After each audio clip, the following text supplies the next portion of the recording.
From the home of true television, Jack Douglas presents Cameracade, television's window of the world we live in. Good evening, ladies and gentlemen. This is Jack Douglas. We are about to see in action the most daring stuntman of the skies, perhaps in the history of aerial acrobatics. A young man who is totally without fear of death and danger. His name is Cliff Winters of Santa Ana, California, better known among the daredevil fraternity as the Wingless Bird. Now, before we begin this spine-tingling story, please permit me to make this very clear. The films we're about to see were not made for our program. Frankly, I wouldn't dream of asking any human being to take the risks that Cliff Winters has taken. These films were made by Winters and his partner, the noted photographer Milt Farney, for sale to Hollywood's movie studios.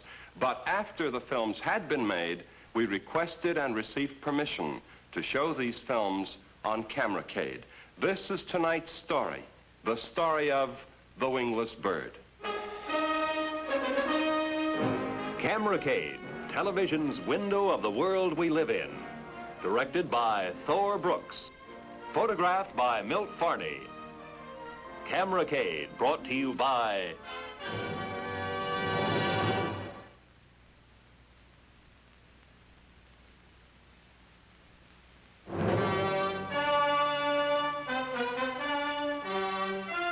What is it about men who aren't afraid to die that attracts a crowd?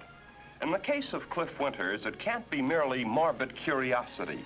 Newspaper reporters and photographers have seen too much of death and dying. And yet when the grapevine leaks the news that Cliff Winters is at the local airstrip, newspaper people flock to the scene. The target isn't much to look at. It looks like cardboard, and for the sake of economy, that's what it is. But when Cliff made this house of paper, he built the fireplace around a pole 10 inches in diameter, and the movie script calls for Cliff to smash a wing of his plane into the fireplace. In the movie, Cliff plays a Nazi aerial observer who crash lands into a small French farmhouse. The plane is an old American model, but Cliff spent several weeks giving it a new look. Rather an old look, the look of a Messerschmitt.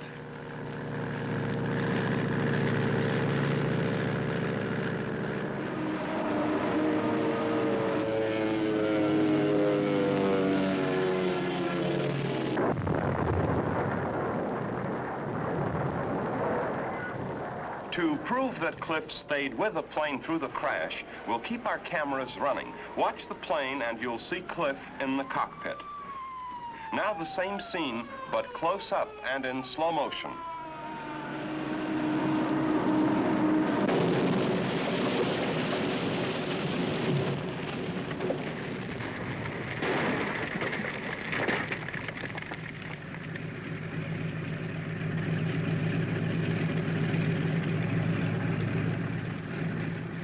Again, we'll keep the cameras running and we'll see Cliff waving from the cockpit. Here's what was left of the shack. Notice the 10-inch pole still standing. Maybe Cliff missed the pole with his right wing, but don't you believe it, the flimsy cardboard shack couldn't possibly damage a plane in this manner. This plane, what's left of it, will never fly again. And to make sure, the script calls for the plane to catch fire, for Cliff to leap out with his clothes burning, and for the plane to explode into smithereens.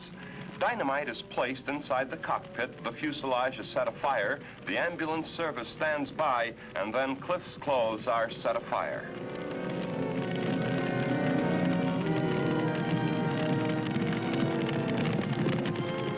The dynamite charge has been set to give Cliff 10 seconds of running time.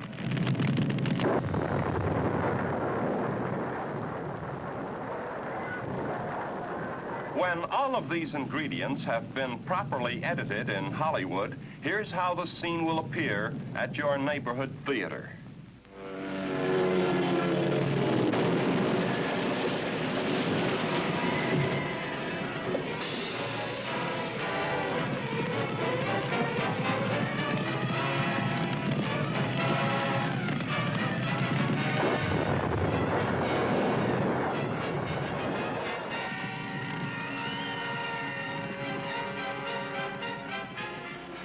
can a man survive such close shaves day after day? We put that question to Cliff Winters. I've had lots of close shaves, but for the most part, all my injuries have been minor, consisting of the normal run-of-the-mill cuts and bruises, and a couple of times I've cracked ribs, but that was about it. I have been pretty lucky, I imagine, but I've also put an awful lot of thought in all of my stunt work before getting into one, and I believe this makes the difference. Here's a stunt that sent the director of the movie into a tizzy for the simple reason that it wasn't called for in the script. The clearance is 14 feet, and the idea is to pick off some streamers.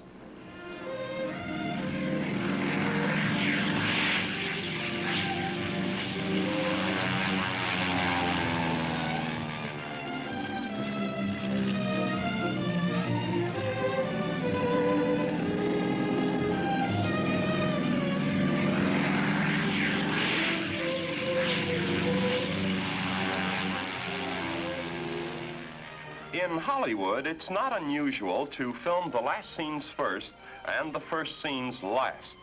To get unusual aerial scenes from Cliff's point of view, producer-photographer Milt Farney attaches a small camera to the tail of the plane.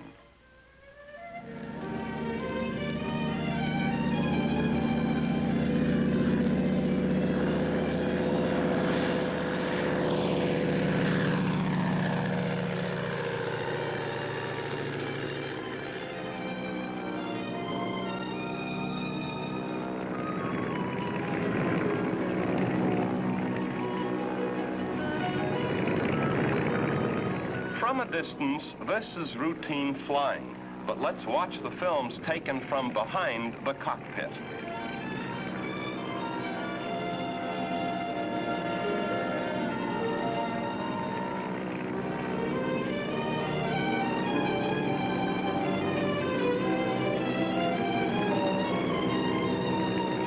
That was a tailspin, now a loop, taken from the ground, and then we'll see the loop as the pilot sees it.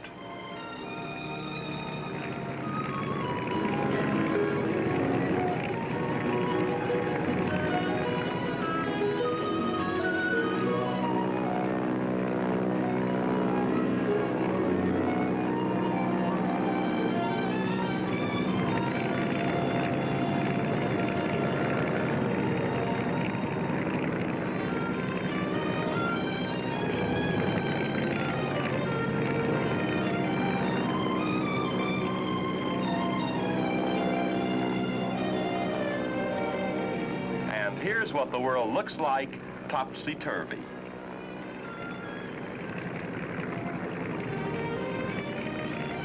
Ground control to Winters. Ground control to Winters. Come on down, Ace. That was great.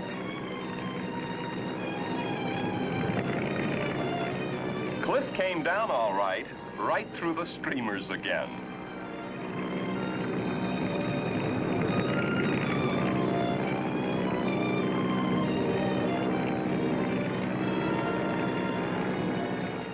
If the behavior of Hollywood's producers and directors isn't always as commendable as it should be, perhaps this sequence will explain why. The script called for Cliff, now portraying one of the good guys, to fly under a deserted bridge. For the purpose, permission was granted by state authorities to use a new section of a freeway not yet completed. Well, painted signs clearly indicated that the freeway wasn't open to traffic. But that didn't stop a motorist and a wandering pedestrian. And thanks to their unsolicited support, every one of these scenes was wasted. It got to be such a joke that after a while, Cliff and the bridge walker began exchanging greetings.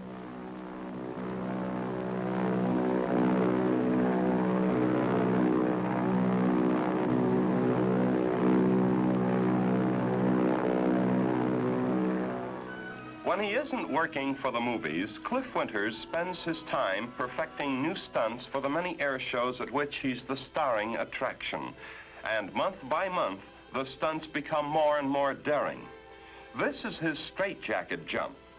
Milt Farney straps him into a regulation-type hospital straitjacket, making his hands and arms totally useless.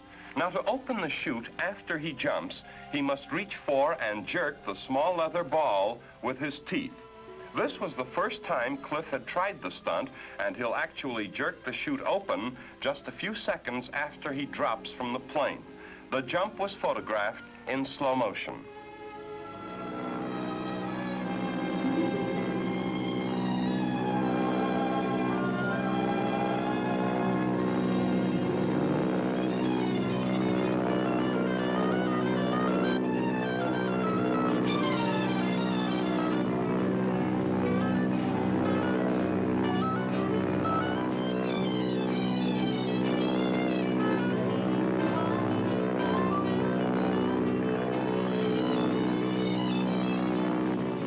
Now, when I first saw these films, ladies and gentlemen, I instinctively asked Cliff to reveal the tricks that he used in stunts of this nature. Here is his answer. The word tricks implies deceit. And in that sense of the word, no, I do not use tricks. I do, however, put an awful lot of thought into these stunts before I get into them. And I believe that's the secret. But tricks, no.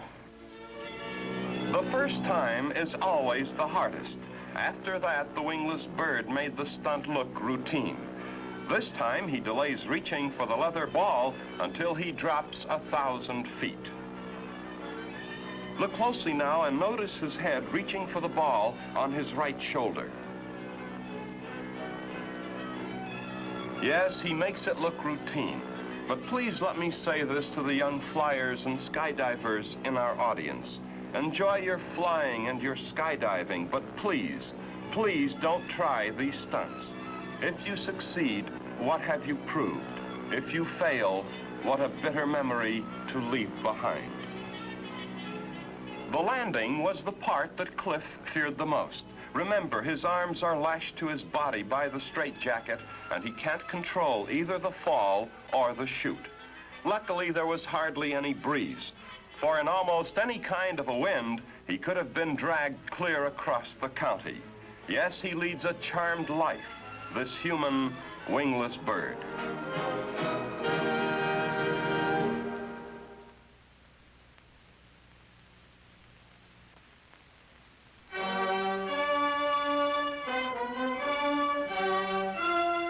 California's Salton Sea, once a semi-mysterious subject of conversation, is today a vacation paradise for fishermen and people who love water sports. Water or land, it makes no difference to Cliff Winters. But the sea gives Cliff a chance to practice aerial acrobatics at fairly low altitudes, so that if he falls, he may break a few bones, but at least he'll come out alive. Assisting Cliff are Miss Linda Atkins and her dad, who owns the small runabout. From a nearby landing strip, if this can be called a landing strip, another of Cliff's buddies takes off to furnish the air support for the speedboat Baton stunt. As we'll see in a few moments, this would be the first and last stunt of the day. On his first try, the pilot fails to get the rope ladder within Cliff's reach. On the second try, the timing was perfect. On the water below, Miss Atkins will take two water skis, holding aloft a baton which Cliff is supposed to take from her while he's suspended from the rope ladder. He barely misses on the first attempt.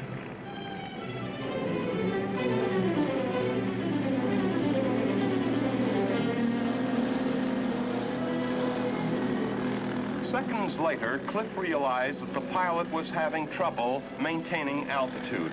The aircraft nosed up, then suddenly plunged into the sea. Totally unaware of what was happening, Milt Farney had switched his camera to the stern of the boat, waiting for Cliff and the plane to make another pass.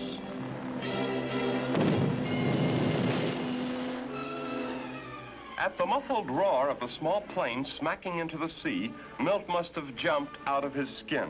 But cameramen are all alike. They shoot the pictures first and offer lots of help later on. The pilot escaped virtually without a scratch. Cliff, however, complained of a terrific pain in his side, but the pain could wait. This is salt water, and if they didn't act fast, the plane would be a total loss.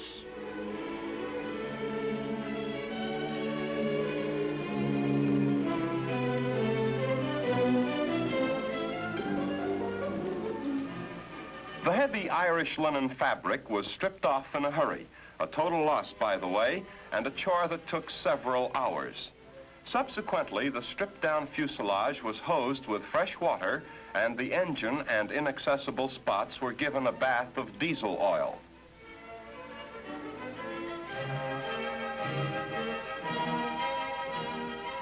Then, the long, slow ride back to Cliff's home in Santa Ana, which is about 30 minutes from Los Angeles and some 3 hours from the Salton Sea. The next day, the fuselage gets a coat of rust-resistant zinc chromate. Cliff's reward for his troubles, 3 smashed ribs. In June of each year, Cliff Winters takes a starring role in the Porterville Moonlight Fly-In at Porterville, California. On the weekend of the first full moon, flyers from all over the country fly in to try for trophies, to enjoy moonlight barbecues and sleep under the stars. Last year, some 700 planes flew in, new planes, antiques, big planes, tiny planes, anything that could fly except paper kites. And here's one of the world's smallest planes, and yes, even antique cars cross the country to Porterville. The highlight of the Porterville Fly-In is the air show sponsored by the Chamber of Commerce. The first to take to the skies were the gliders. Then an exhibition of chemical firefighting.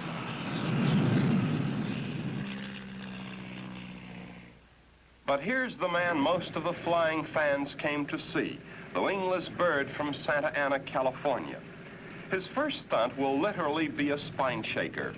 With one hand, he'll hang on to the strut of the plane. With the other, he'll pull the ripcord. Then, well, here's Cliff to explain it. Well, after that, Jack, you just hang on until the chute pulls you away from the strut. Watch carefully now. I've pulled the cord, the chute opens quickly and yanks me off, and away we go.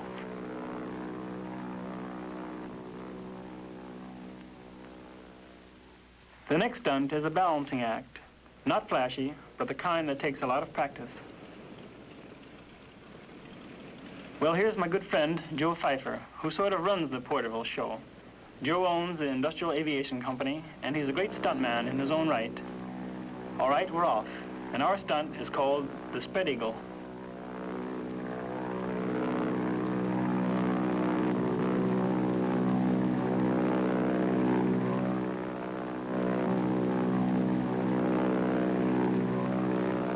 Cliff, I've noticed that you're dressed only in a pair of swimming trunks. What's the reason? Only this, Jack, to prove that I don't have a concealed parachute in case the strap should break. Well, now, do you worry about the strap breaking, things of that sort? Is that a fear element? This might surprise most people, but the thing I fear most is getting hit by a bug or a bird while doing one of these stunts. For at 80 or 90 miles an hour, even a little bug could be like getting hit with a slingshot, which could cause me to lose my balance, which could cost my life. Also risking his life in these scenes is photographer Milt Farney, Cliff's partner. Let's meet him in person.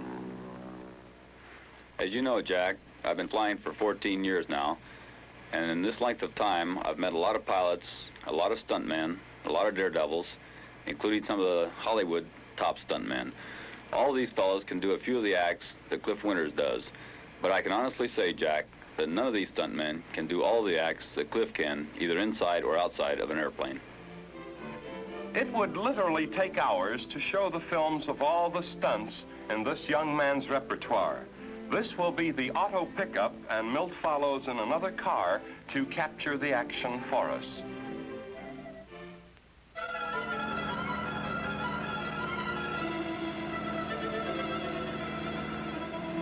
Showmanship demands that the first try must fail. Why? I don't know. Do you, Cliff? No, but I do know that the spectators enjoy it more if we miss a couple of times. I guess that just seeing the plane make its pass over the speeding car gives people a thrill. Personally, the sooner I grab that ladder and that plane gets upstairs, the better I like it.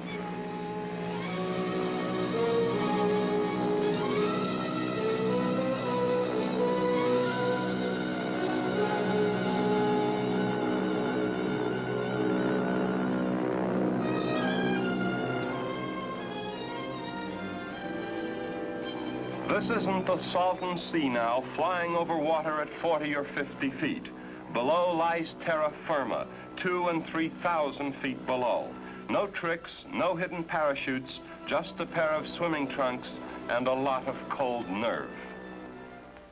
And now it's time to separate the great stunt flyers from the merely good ones.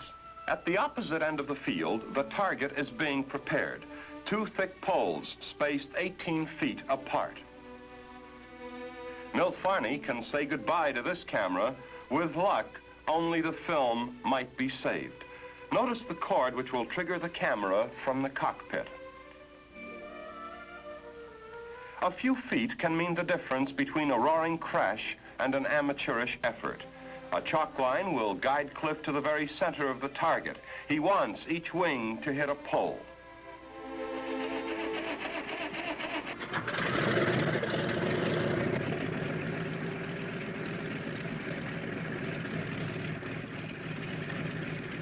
There's no need to miss on the first try. There aren't any paid spectators around today, just a few buddies. This one is just for the fun of it. Cliff Winter's style of fun. Milt Farney had positioned half a dozen cameras around the flying field, shooting different angles and at different speed.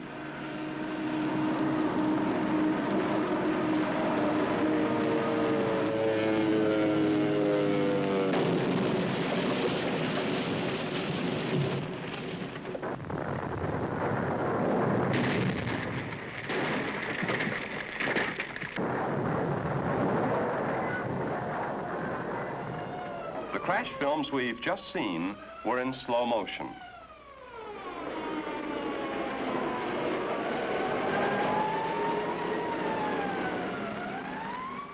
No, they won't salvage this one.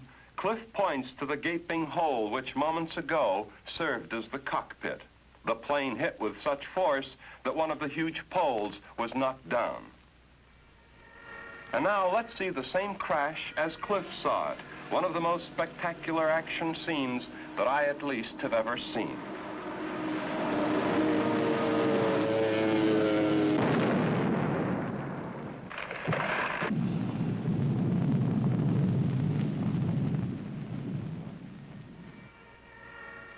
Now we turn to still another of Farney's 6 cameras on the field. The same crash, but from a side view.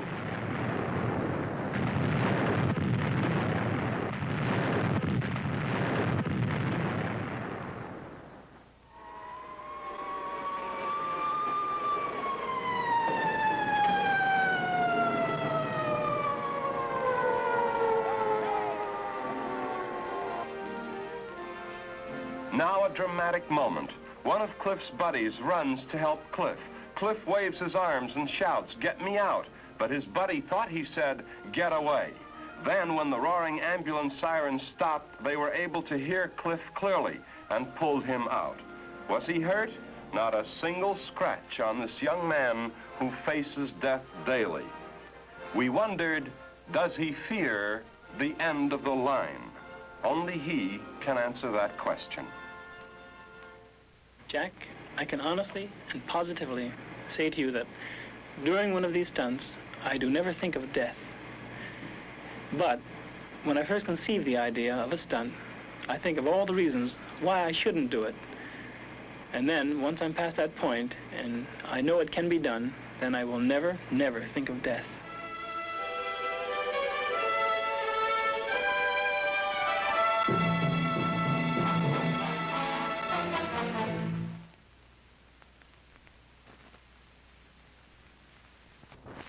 The films we've seen of the wingless bird in action were made several months ago. But Cliff Winters isn't the type to remain idle and let others have all the thrills. So now, before we leave the air, here are some films showing what the wingless bird has been up to in recent weeks. Say if you're looking for a few kicks, just try this. Strip the fabric off the fuselage, throw away the controls, and try bronco busting in the Cliff Winters manner. And here's a sure cure for an upset tummy.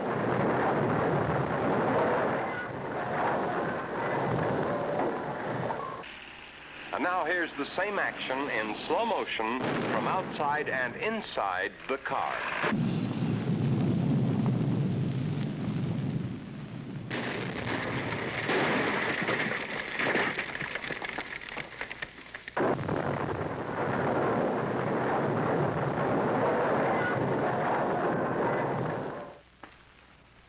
You know, ladies and gentlemen, I have a confession to make. Those films make me feel like an absolute coward. Until next week, thank you so much and good night.